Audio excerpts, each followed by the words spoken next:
사회 분야의 글읽기예요. 독서에서 사회 분야의 글읽기 좀 할만한가? 알겠습니다. 다음 그림에 나타난 현상에 대해서 친구와 이야기해 봅시다.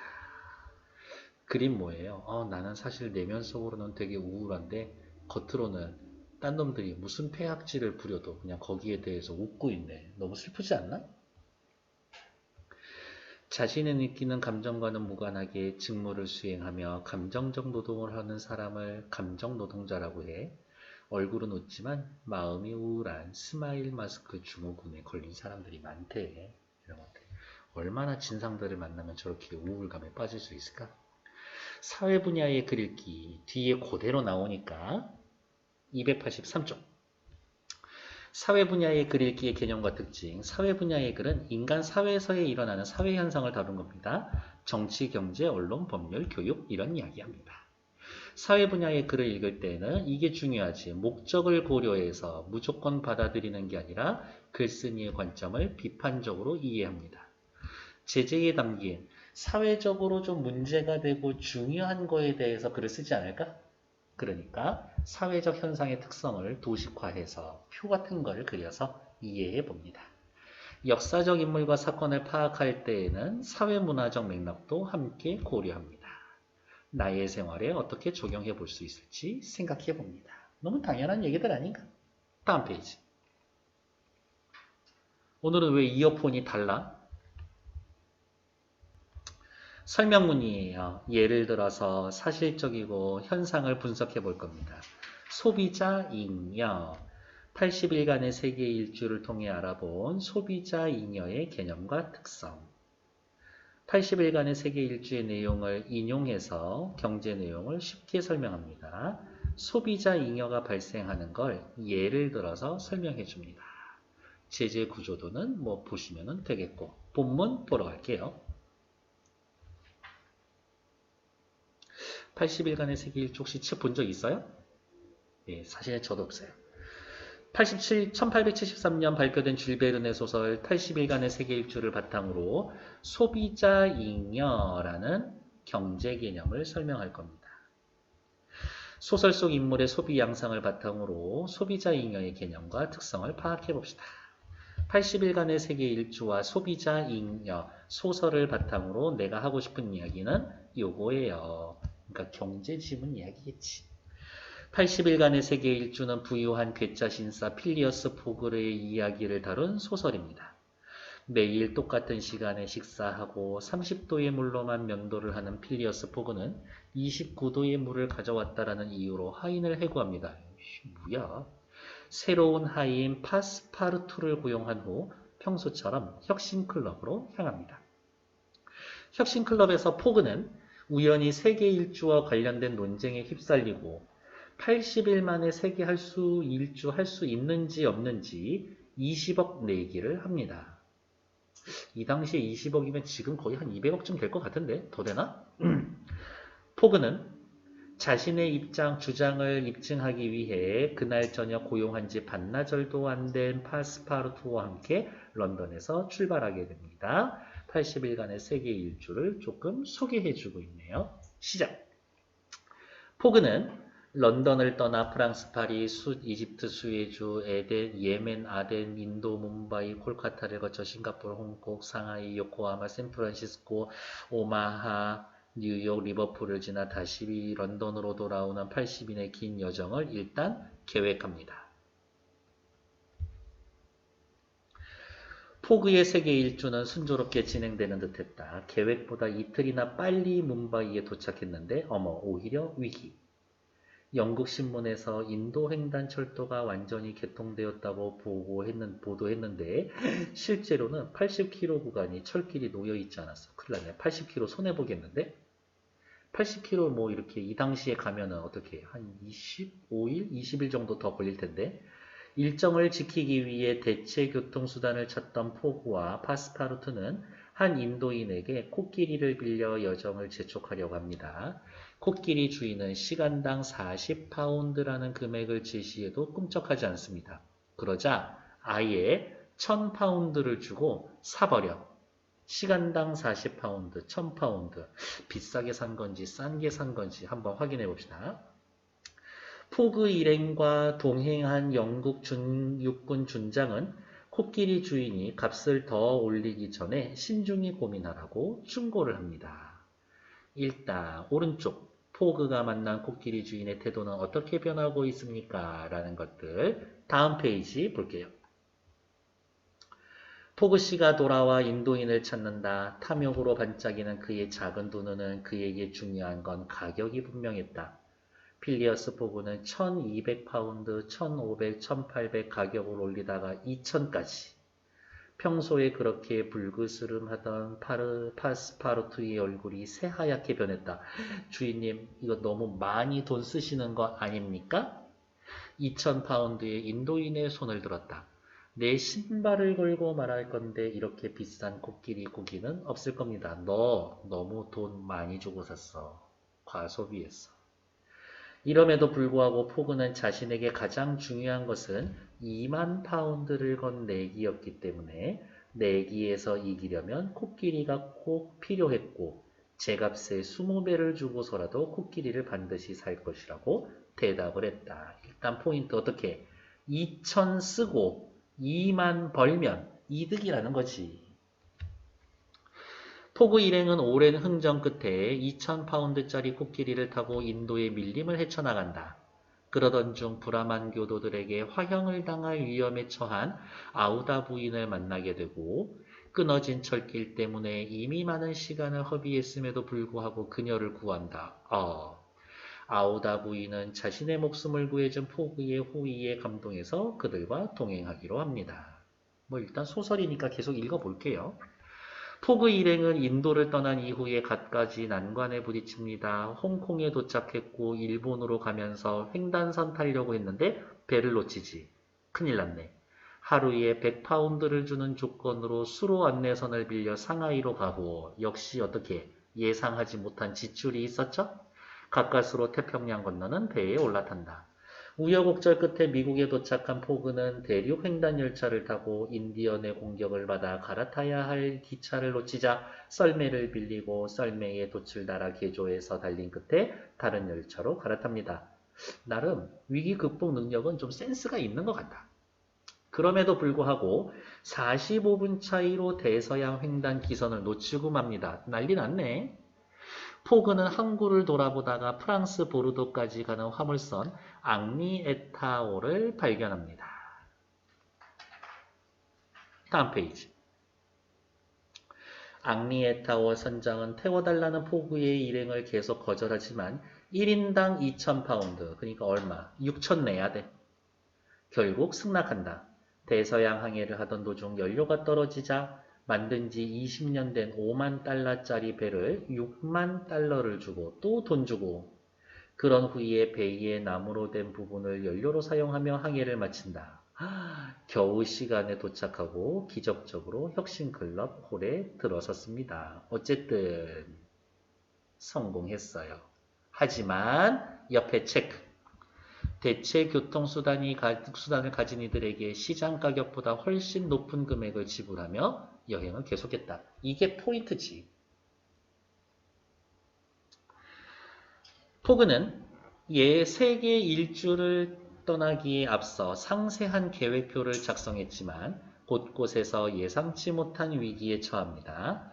그럴 때 대체 교통수단을 가진 사람들에게 밑줄 그을게요. 그때그때 시장에서 거래되는 가격보다 훨씬 높은 가격을 지불하면서 여행을 했습니다. 내기에서 이겨야만 했던 포그로서는 시장 가격보다 훨씬 높은 가격을 지불하는 게 전혀 아깝지 않았던 겁니다. 어쨌든 낭만장사다. 이를 경제학 용어로 표현하면 포그의 체크. 교통수단에 대한 지불용의 가격은 다른 일반 여행객보다 매우 높은 수준, 다른 여행객보다 돈을 더 많이 지불할 의사가 있음. 여기에서의 지불용의 가격이란 소비자가 상품을 구입하겠다고 지불하겠다고 마음먹은 금액 중 가장 높은 가격, 다시 체크, 마음먹은 금액 중 가장 높은 가격. 위기 상황에서 포그는 과감하게 높은 가격을 제시해서 문제를 해결했지만 항상 높은 가격을 지불했던 건 아니다. 다시 중요 포인트 체크. 항상 높은 가격 지불했던 건 아니다. 일정에 차질이 없을 때에는 다른 일반 여행객과 같은 가격을 내고 교통수단을 이용했다. 즉, 포그는 밑줄. 굉장히 높은 지불 용의 가격이 있었지만 남들과 같은 가격을 지불해서 큰 소비자 잉여를 누린 것이다. 나는 이 배를 타는데 1000까지 쓸 생각이 있어. 근데 20만 내고 배를 탔어. 그러면 어떻게? 980의 잉여를 얻게 된 거라고. 일반적으로 우체국에서의 우표는 누구에게나 같은 가격에 판매가 됩니다. 우표에 대한 예시. 하지만 같은 우표 한 장이라고 해도 소비자들이 생각하는 지불용의 가격은 천차만별입니다. 우표값 몇백 원 아까워하는 소비자가 있는가 하면 한 장의 우표에도 수백만 원, 수천만 원 가치가 있다고 생각하는 우표 수집광이 있는 겁니다. 그러면 이런 거겠지. 우표 수집광은 뭐 지불용의 가격이 큰 거지. 그렇지 않을까? 저 우표 완전 희귀표. 나 한 3천까지 쓸 수 있어. 그런데 우와 그냥 우체국에서 줄 한 두어 시간 쓰고 샀는데 500원 주고 샀다고. 완전 땡 잡은 거지 그 사람 입장에서.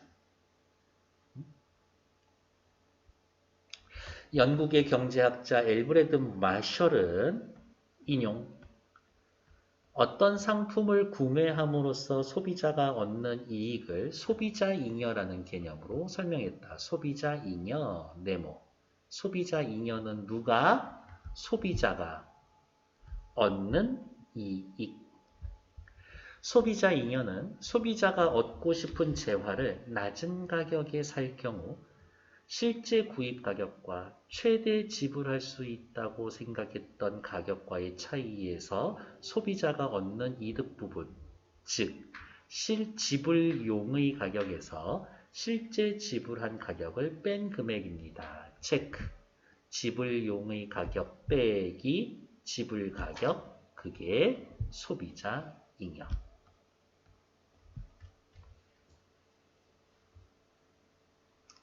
예를 들어 예시. 앞에 우표도 예시예요. 이것을 소비자 잉여라고 합니다. 정의. 과일 가게에서 사과를 사려고 하는 소비자에게 너 얼마까지 낼 거예요? 라고 묻는 가정을 보자. A는 1,500원까지 낼 거예요. B는 1,000원까지 낼 거예요. A와 B의 지불용의 가격은 1,500, 1,000 다릅니다. 근데 사과 하나에 500원이야. 그러면 A는 얼마 이득 받다고 생각해? 1,000 이득 받다고 생각하지. B는 얼마 이득 받다고 생각해? 500원 이득 받다고 생각하는 거지. 1,500이 소비자 잉여. A는 1,000원의 이득, B는 500원의 이득을 얻었습니다. 왜?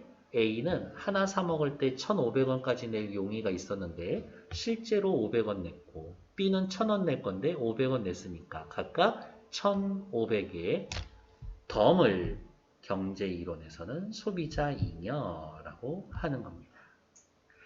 A와 B 소비자 중 소비자 잉여가 더 큰 A 소비자가 시장에서 더 많은 혜택을 받다라고 볼 수가 있습니다. 그럼 밑에다가 이렇게 써볼까요? 혜택으로 따지면 A가 더 큽니다. B보다. A가 더 혜택 받았다고. 왜? 소비자 잉여가 크니까. 포그와 같이 높은 지불용의 가격을 가진 사람은 시장을 이용함으로써 큰 소비자 잉여를 누릴 수 있습니다. 밑줄. 지불용의 가격이 높으면 소비자 잉여도 커진다. 됐을까? 반대로 상품의 공급자가 모든 소비자의 지불용의 가격을 알고 누가 사과를 팔 거야. 근데 쟤는 1,500원에 살 생각이 있대. 얘는 1,000원에 팔 생각이 있대. 사실 나는 한 500원에만 팔아도 된다고 생각했거든. 근데 쟤 1,500원에 살 거래. 그러면 얼마에 팔 거야? 내가 알면 1,500원에 팔아야지. 얘한테는 1,000원에 갖다 팔아야지. 그렇지 않겠어요? 이에 맞춰 상품을 가격을 달리 책정한다면 소비자 잉여는 발생하지가 않는다. 일단 이렇게 끊고 상품 가격을 사람에 맞춰서 책정한다면 소비자 잉여는 발생하지 않을 겁니다. 근데 현실적으로 당연히 너무 어렵지. 개개인 어떻게 얼마에 팔 줄 어떻게 알아. 예를 들어 극장에서 같은 등급의 좌석 요금을 지불 용의 가격에 따라 다르게 책정한다면 관람객들은 강하게 반발하여 다른 극장을 이용할 겁니다. 됐나요? 너 얼마 낼 건지 와서 얘기하세요. 그거에 보여줄게. 라고 이야기하면 아무도 그 극장 안 가지. 그렇지 않겠어요? 저 1,000원이요. 싫어요. 안 팔래요. 그러고 말 건데. 그렇지? 기업이 어떤 상품을 독점해서 판매하는 경우가 아니라면 일반적으로 품질이나 같은 상품은 소비자들에게 같은 가격에 팔린다. 요 문장 별표. 독점 판매하는 경우가 아니라면 같은 가격에 팔립니다. 거꾸로 생각하자고. 그럼 뭐라고 할 수가 있어요? 그치. 독점 판매자라면 어떻게? 상품 가격을 자기 맘대로 임의로 결정할 수가 있습니다. 이거겠네. 이처럼 각 소비자에게 같은 상품에 대한 다른 가격을 받을 수가 없을 때 소비자 잉여가 발생한다는 사실은 경쟁적 시장이 소비자에게 효율적이라는 겁니다.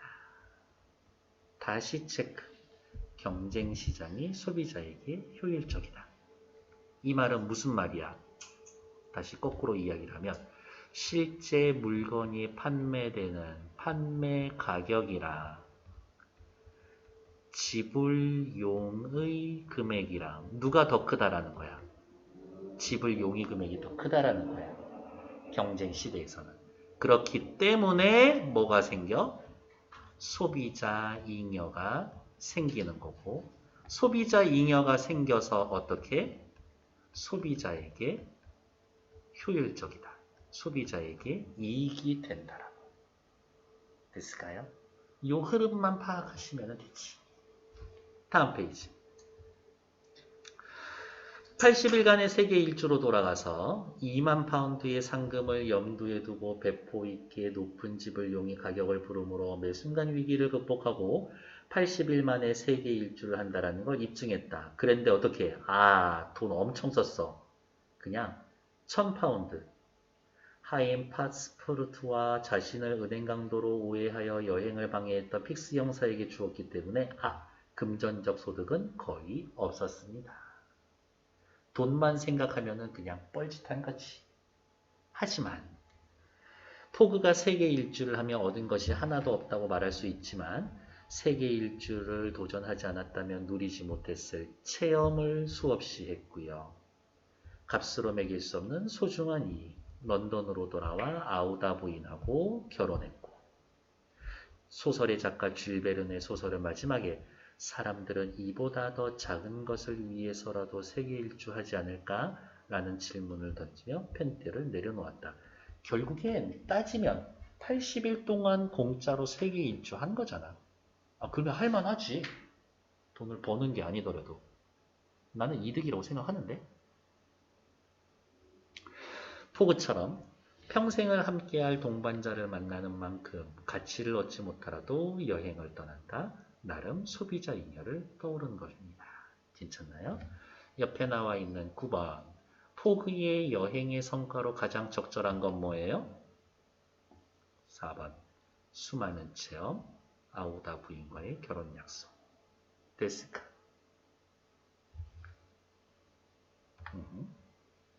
다음.